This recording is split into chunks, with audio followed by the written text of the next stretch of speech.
Tomasz, thanks very much for joining us from Poland. How do you see the sort of key strategy and aims for the company going forward?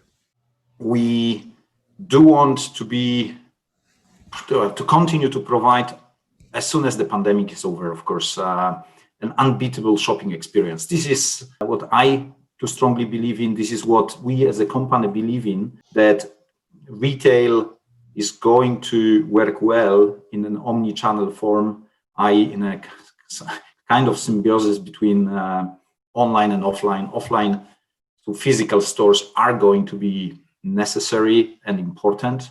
And of course, when you look at the US, there's a lot of square meters of big shopping centers at the outskirts of the cities. Some of that are likely to become redundant, but in countries like Poland, the saturation was never anywhere close to the US levels or some of the Western European countries.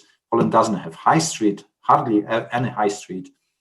So we believe that the future is to provide the right mix of services, not only typical traditional shops, but leisure, but proper F&B, but services, really an increasing mix of services, some last mile logistics, and working together not only with the logistics companies, but predominantly with retail companies. So there's a lot of strategic thought we're busy with, and we believe that there's enough of a future for the rightly managed shopping center. And there's obviously been a lot of focus on retail. Are you looking to also diversify in terms of the portfolio? We will be open to diversification. That is already the case to some extent with the office component, and we have an office team. Within some of our shopping centers, we have some, and that's the kind of obvious thinking for the short to mid-term, and we can add some additional smaller developments within the shopping centers plots, and that could be extension of the shopping center, if that would be the right thing to do.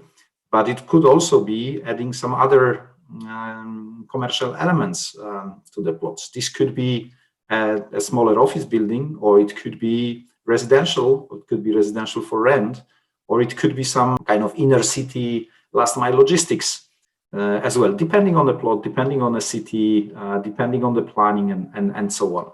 So the first step for us would be to really look at the existing portfolio and see what kind of uses would best fit the plots and would be optimal to capture the demand and value. But longer term, I think it's only to the benefit of shareholders to provide some diversification within the operations. However, the core of the company is that's our thinking, is going to remain retail. This is what the core strength of the company is, and we want to capitalize on it going forward as well. Thanks very much for kind of sharing your views, Tomasz, as CEO of EPP and the strategy going forward. Interesting to see that the focus is going to continue on retail, but also pick up on some of that kind of blended diversification in terms of the retail side and mixed use. Thanks very much for joining us. Thank you very much for your time, Richard. It was a pleasure. Thanks.